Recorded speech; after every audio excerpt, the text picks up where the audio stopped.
Hello students, अस्सलाम वालेकुम। I hope you are all fine. आज का जो हमारा लेक्चर है वो कुछ चीज़ों से रिलेटेड है। एक तो हमने लास्ट टाइम की थी डेफिनेशन सब स्पेस की, और फिर उसके रिलेटेड एक थ्योरम भी किया था। उससे रिलेटेड हमने कुछ एक्सरसाइजें भी की थी। अब हम इसकी कुछ फर्दर प्रॉपर्टी देखते हैं कि कौन सी सब स्पेसेस होती हैं और कौन सी नहीं होती। जो फर्स्ट आज का हमारा है, आप उसे थ्योरम कह सकते हैं, कि दो सब स्पेसेस की इंटरसेक्शन जो है वो भी सब स्पेस होती है। इसको प्रूफ करने के लिए मैंने दो सब स्पेस लिए हैं, U और W। वो सब स्पेस हैं V की। फिर उनको ये शो किया हुआ है कि U इंटरसेक्शन W, यानी जब हम उन दोनों की इंटरसेक्शन लेंगे तो वो भी सब स्पेस होगी। उसके लिए मैंने क्या किया, ये दो एलिमेंट चूज कर लिए U इंटरसेक्शन V के। अब डेफिनेटली ये U इंटरसेक्शन W में हैं, तो इसका मतलब है ये दोनों एलिमेंट्स U में भी हैं और ये दोनों एलिमेंट्स W में भी हैं। यानी हम ये लिख सकते हैं कि ये दोनों एलिमेंट्स U में भी हैं और दोनों एलिमेंट्स W में भी हैं, इसीलिए इंटरसेक्शन में आए हैं इंटरसेक्शन की प्रॉपर्टी के मुताबिक।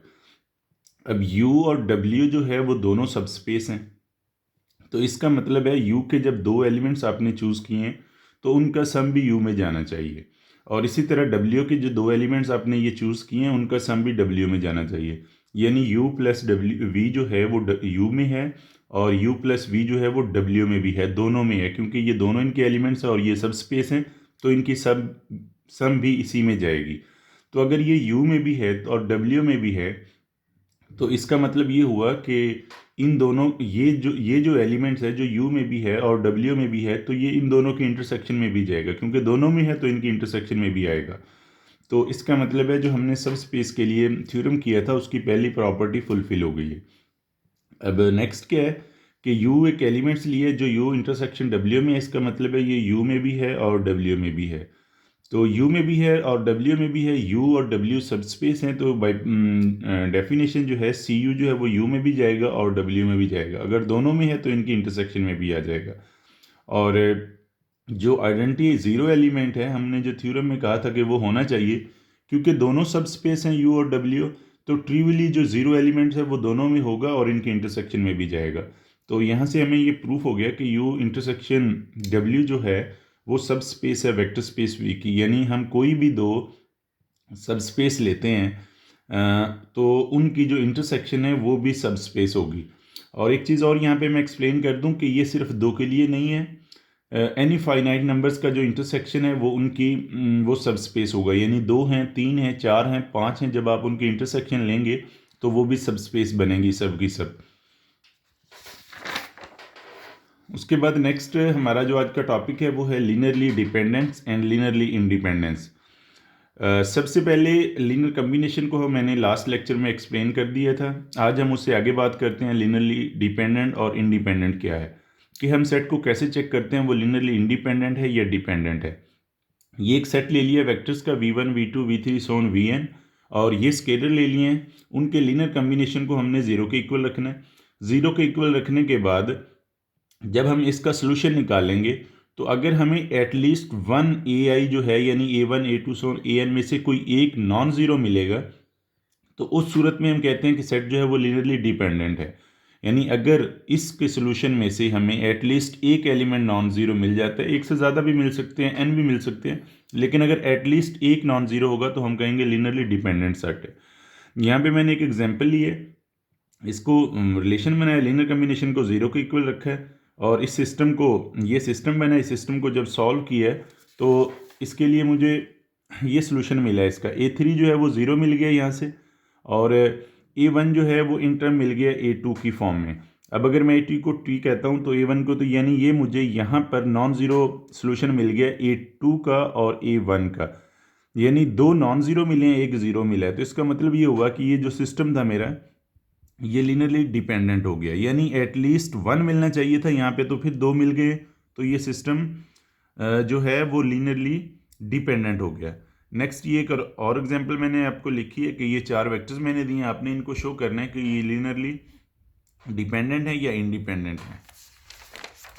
तो ये आपकी एक्सरसाइज के लिए। इसके बाद नेक्स्ट है इंडिपेंडेंट की डेफिनेशन। सेम ये भी वही डेफिनेशन है, थोड़ी सी चेंज आती है कि आपके पास n स्केलर है और आपके पास n वेक्टर है, आपने उनका लीनियर कम्बिनेशन बनाया और उसको ज़ीरो के इक्वल रखा, आपके पास एक सिस्टम बनेगा। जब आप उसको सॉल्व करेंगे तो आपको के पास ये जो सारे स्केलर्स हैं A1 से लेके AN तक, ये सारे के सारे ज़ीरो आने चाहिए। अगर ये ज़ीरो आएंगे तो वो सिस्टम जो है लीनियरली इंडिपेंडेंट होगा। यहाँ पे एक चीज़ नोट कर लें कि जो मैंने PDF भेजा है उसमें यहाँ पे मैंने by mistake V1 V2 V3 and VAN लिख दिया। ये A1 A2 A3 AN तक आने हैं। तो अगर ये सारे के सारे हमें ज़ीरो मिलेंगे तो हम कहेंगे जो सिस्टम है वो लीनियरली इंडिपेंडेंट है। ये एक एग्जांपल है, ऐसा ये लिया सेट। अब इसको मैंने चेक करना है ये लीनियरली डिपेंडेंट है या इंडिपेंडेंट है। इसका लीनियर कम्बिनेशन ज़ीरो के इक्वल रखा, ये सिस्टम बन गया। इस सिस्टम को सॉल्व किया तो यहाँ पे मुझे A2 भी ज़ीरो मिल गया और A1 भी ज़ीरो। अब क्योंकि दोनों ज़ीरो मिल गए हैं तो इसका मतलब ये हुआ कि ये सिस्टम जो है वो लीनियरली इंडिपेंडेंट है। इसी तरह अगर ये सेट जो है 3 वेक्टर्स पे, 4 वेक्टर्स पे, 5 वेक्टर्स पे, जितने पे भी होगा, हम उसका ये लीनियर कम्बिनेशन के सिस्टम को ज़ीरो के इक्वल रखेंगे, उसको सॉल्व करेंगे और अगर हमें सारे AI ज़ीरो मिलेंगे तो हम कहेंगे लीनियरली इंडिपेंडेंट है।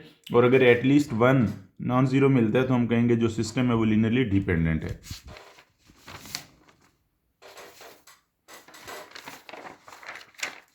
उसके बाद नेक्स्ट एक एक्सरसाइज लिखी है मैंने आपके लिए। 3 वेक्टर्स मैंने इसमें लिखे हैं, आपने इनको चेक करना है ये लीनियरली डिपेंडेंट है या इंडिपेंडेंट। उसके लिए आप क्या करेंगे, इनका लीनियर कम्बिनेशन बनाएंगे, 3 स्केलर लेंगे, सोल्यूशन चेक करेंगे। अगर तो वो ट्रिवियल मिलता है तो लीनियरली इंडिपेंडेंट, और अगर नॉन ट्रिवियल मिलता है तो लीनियरली इंडिपेंडेंट। उसके बाद नेक्स्ट टॉपिक है सम्स एंड डायरेक्ट सम्स। सबसे पहले मैं एक्सप्लेन करता हूँ सम्स को, उसके बाद डायरेक्ट सम को। सम्स में क्या है कि आपके पास U और W जो हैं वो दो आपके पास सबसेट थे, तो उनके सम को आप इस तरह से इस तरह से डिनोट कर सकते हैं और इस तरह से लिख सकते हैं, डिफाइन कर सकते हैं। यानी V जो है ऐसे एलिमेंट्स आएंगे इनमें V सच दैट वो सम होगा U और W का, और U का एलिमेंट्स है W का। और अगर U और W जो हैं वो सब स्पेसेस होंगी तो U plus W is also सब स्पेस ऑफ V, ये भी उसकी सब स्पेस होगी। इसके बाद ये एक मैंने आपके लिए क्वेश्चन लिखा है कि अगर U और W दो सब स्पेस होंगी तो आपने प्रूफ करना है U plus W is also सब स्पेस। यानी इस पर आप वही 3 प्रॉपर्टी शो करेंगे, आइडेंटिटी एलिमेंट वाली, सम वाली के 2 एलिमेंट चूज करें, उनका सम इसमें जाना चाहिए, और स्केलर और इसके एलिमेंट्स का जो को मल्टीप्लाई करें वो भी स्केलर मल्टीप्लिकेशन वो भी इसमें जानी चाहिए। उसके बाद एक छोटा सा थ्योरम है डायमेंशन के हवाले से कि अगर आपके पास U और W दो फाइनाइट डायमेंशनल सबस्पेसेस हैं तो इनके जो सम की डायमेंशन है वो इक्वल होगी dimension of U plus dimension of W, और इन दोनों की इंटरसेक्शन की डायमेंशन अगर हम उसमें से निकाल देते हैं। अब नेक्स्ट हम चलते हैं, ये अपनी एक्सरसाइज ट्राई करनी है, पेज 134 पे 4.14 है। इसके बाद नेक्स्ट हम जाते हैं डायरेक्ट सम की तरफ।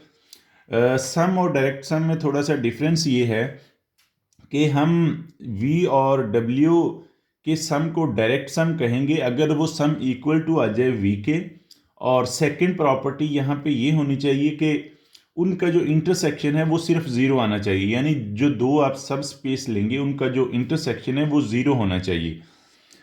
The vector space V is said to be a direct sum if its subspace U and W denoted by this।